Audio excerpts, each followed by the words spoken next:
we have a guest today. We do have a guest. We have a local real estate professional expert that is going to just be grilled by us. We're going to find out all kinds of great information about what's going on here in Halifax. We actually haven't had a licensed real estate person on in a long time for an update. And I was really just dying for an update. And April is one of the busiest months of the year, as we know, in terms of real estate transactions and going into spring. So I'm very, very excited just to hear about what the state of the nation is here in Halifax. That's right. So Keith Kenny, tell us a bit about yourself. Thanks so much. My name is Keith Kenny. I'm an owner, realtor with Century 21 Optimum out of Dartmouth. I've been doing real estate for 13 years, and I'm excited to be here to chat with you today. All right. What inspired you to want to get into real estate? A little bit about yourself. It's the hardest gig, honestly. Yeah, I think. I could never do it, what you do. So that's why I'm very curious as well. Yeah. You know, in order to be a realtor, you have to be somebody who enjoys the unknowable and constantly varied everything. And every transaction, every individual, every house you walk into is something new. And that's exciting and fun, but also very challenging, of course. Yeah, I'm sure like the challenges are probably nonstop. I know just even with doing mortgage transactions, and I deal with clients maybe, we're saying 5 hours. That's how long a normal mortgage transaction takes. Yeah. But I'm sure some of the interactions that you have with clients, it's 40 hours plus. I can't even just imagine the scope of sometimes the work just to get one transaction completed. Oh, absolutely. And agents that are running through COVID could be showing 60, 70, 80 houses, writing 25 offers, and still not getting a deal together. People not getting it together. So there's certainly challenges, but the different houses, the different people, the emotional people, it was a real tough market for realtors, just managing expectations and making sure people didn't get too demoralized over. Okay, so what have things been like since COVID? Have things settled back into a normal pace? So what we're seeing right now is we're seeing a slight increase in inventory. People are feeling confident about the market, but they're often cautiously optimistic.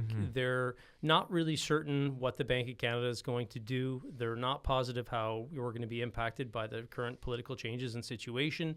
But what we are seeing is an increase in inventory, which is making people finally feel comfortable that if they're going to downsize or upsize, that now it might be the right time to put their home for sale because there is additional inventory that they should be able to purchase. Yeah, and I think part of the issue was people thought, hey, if I list my house for sale, there's not another property to buy, or there's not even an apartment for me to go into. So I think that really slowed down some sellers that would have normally sold.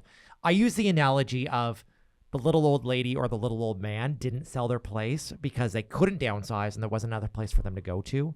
And that was basically that first rung oftentimes in this home ownership ladder for first-time home buyers to get into. We had hundreds and hundreds and hundreds of people pre-approved. And I know there were clients that made several offers that just didn't get into the marketplace. Do you think that, going back, we're looking at 2021, 2022, do you think there was some fatigue from these buyers and they eventually just gave up? Yeah, absolutely. As a realtor going through that scenario, there's nothing that's going to prepare you for it.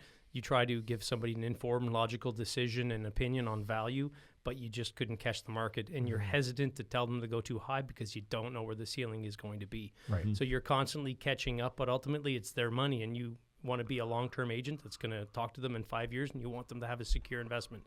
COVID was tough. It was tough to tell people to spend $20,000, $30,000, $50,000 more than the asking price and feel comfortable that was going to be okay. And that eventually ended up being the value of the home. As you know, the value is what a seller and a buyer can agree upon. Yeah, sure, there's appraisals. The bank, the insurer, they all need to agree that that's what the value is. But the needle certainly has moved.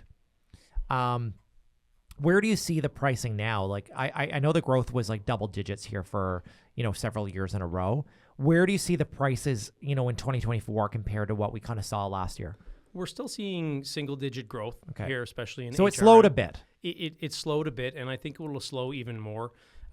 What people are seeing more is that the listing price is way more important than it ever has been. Right. So that's really important to get right. It is 100% because if you're sitting on the market for 30 days, back in 2018, 30 days is nothing. Now people are thinking, oh, what's wrong with that place? Yeah. I see that all the time. And even clients come in to see me, they, hey, there's this property that's been for sale. It's been listed a while. We're going to get pre-approved. And at that point, then they try to go in with that low ball offer again.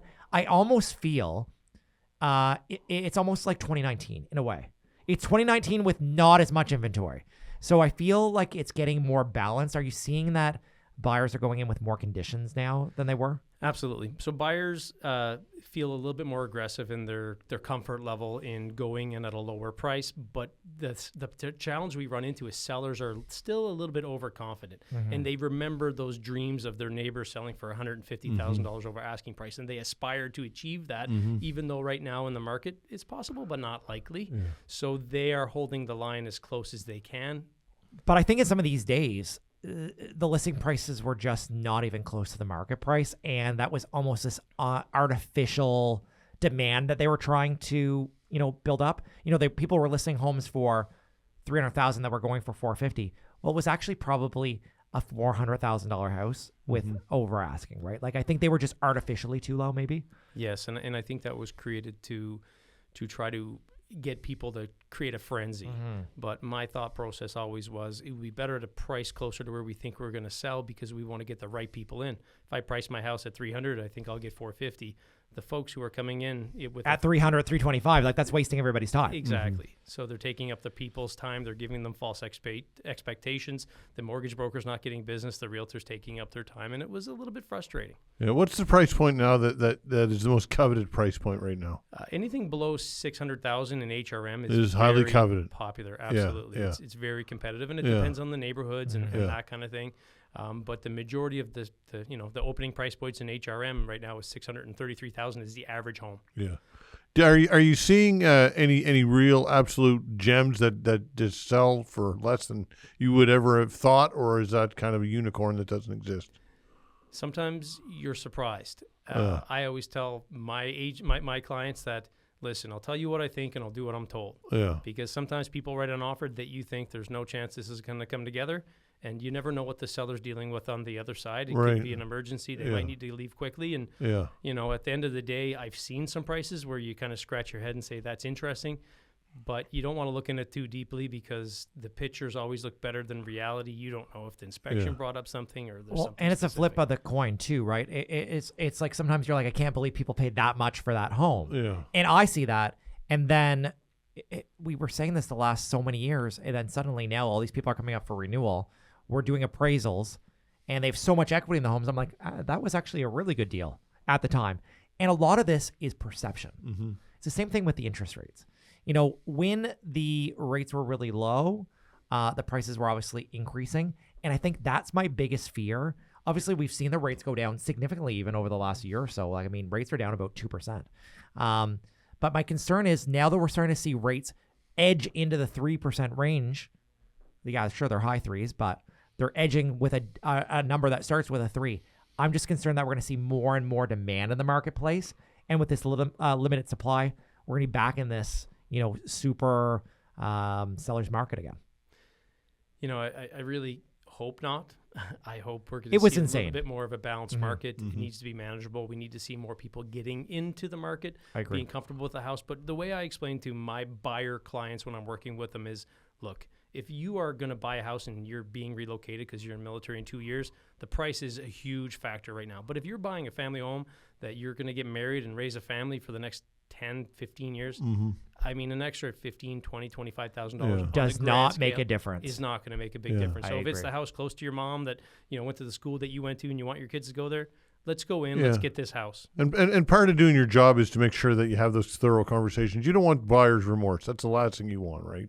Obviously. You're absolutely right. And, I what all realtors do is they'll always tell the buyer their honest and professional opinion up front. Ultimately, the buyer decides what they want to do. Right. And that's our job. We facilitate. Eyes wide open. That's right. Transparency, everything on the table. That's right. If you want to buy a 1-bedroom house for $1 million, I'm going to tell you it's going to be hard to resell. But if you want to spend that money because it's right for you, then Todd, let's go buy that house. Yeah. Well, luckily, I haven't seen too many of those. And you know what? If you want to get a mortgage, they might have a hard time getting that one approved. But a one bedroom for $1 million? You're saying? A 1-bedroom house. Yeah. You know what? The bank starts asking a lot of questions when there's less than 3 bedrooms. To be honest. Yeah. Like that is a big red flag because normally, like that in a condo, sure, 1 bedroom, that's a whole different kettle of fish. But in a freehold, like standalone property, typically they want 3 bedrooms. And in Nova Scotia, there are still a lot of split entries, and the bedrooms are in the basement. So sometimes that doesn't count in the count. So it's certainly interesting. Well, Keith, we got lots of other questions, and you're a great guest. So we're gonna make sure you're sticking around for the next segment. How's that sound? I'll be here. If you've liked what you've heard and you want to learn more, feel free to visit us online at teamclinton.ca.